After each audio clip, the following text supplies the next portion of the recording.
Action. Just really chaos on the water at this point. Danger.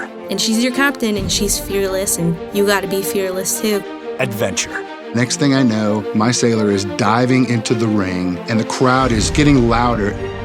You're listening to Sea Story.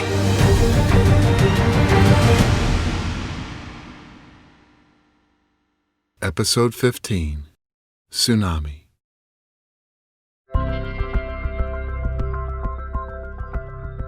My name is Robert Eubank. I am a second-class petty officer in the Navy, aviation electrician.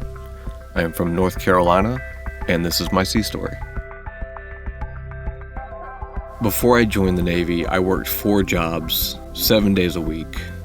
I never kept a job longer than 2 years. I have been in the Navy for 10 years now, and I have never gotten bored. The aircraft that I work on, the MH-53 Sea Dragon, is the most monstrous aircraft I've ever worked on. It's fought me tooth and nail to get this aircraft up on certain occasions, but it has never let me down. My time in Korea, Pohang, South Korea, we worked 2 months straight, 12-hour shifts, no days off except for maybe the occasional break to go get food. We were finally having our first 3-day weekend. That evening is when we received the call that a tsunami hit Japan. Within 12 hours of that call, we had everybody back at the command and had loaded 2 aircraft ready to go onto the Tortuga. We were completely deployable within 72 hours. We did it in about 16. It was my first experience on a ship. Everything was in 100% go mode. It was just at the very end of winter, and it seemed to be following us the entire time with the snow and the constant rocking of the ship and the icing of the deck. Moving a 32,000-pound aircraft on a small ship like the Tortuga, the LSD, was one of the most frightening experiences that I've ever had. I remember moving the aircraft and I was sitting inside the cockpit, running the brakes, making sure that they were operating whenever they were needed, and looking down through the nose of the aircraft and seeing nothing but this freezing water just ready to take me in. It was several days before we actually were able to get to Japan and assist in the relief. The main thing that we saw as we were approaching was the debris. It looked like just lumber, but you could see support beams, chairs that I had seen float by.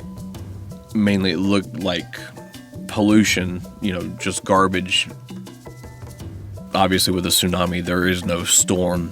They were bright, sunny days. It was beautiful scenery. We spent about a month on the Tortuga, delivering supplies, delivering aid, trying to help as much as we possibly could during the earthquake and then the tsunami that followed. Everybody knew that we had already busted our humps over the last 2 months, but now there was something greater that we had to focus on. The camaraderie on the ship was prevalent. You could see it, and you could hear it in the way that they talked to each other and the way that everybody just came together. Getting to know their crew and them getting to know us was just one of the best things that ever happened with us. I'm on land. I work on helicopters that don't usually go to ships. Even though I was on the ship for only 30 days, I made several new acquaintances that I would eventually call friends. I joined at 25. I wasn't a young adult, but I wasn't an old man, yet I wasn't a salty dog. No matter how old you are, no matter how old you get, no matter how much knowledge you have, there is always something more that you can learn from everybody else's experiences. I have never been bored working in the Navy. Not even once.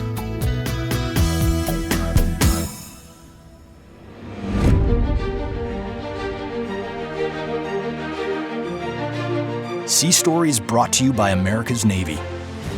Learn more at Navy.com.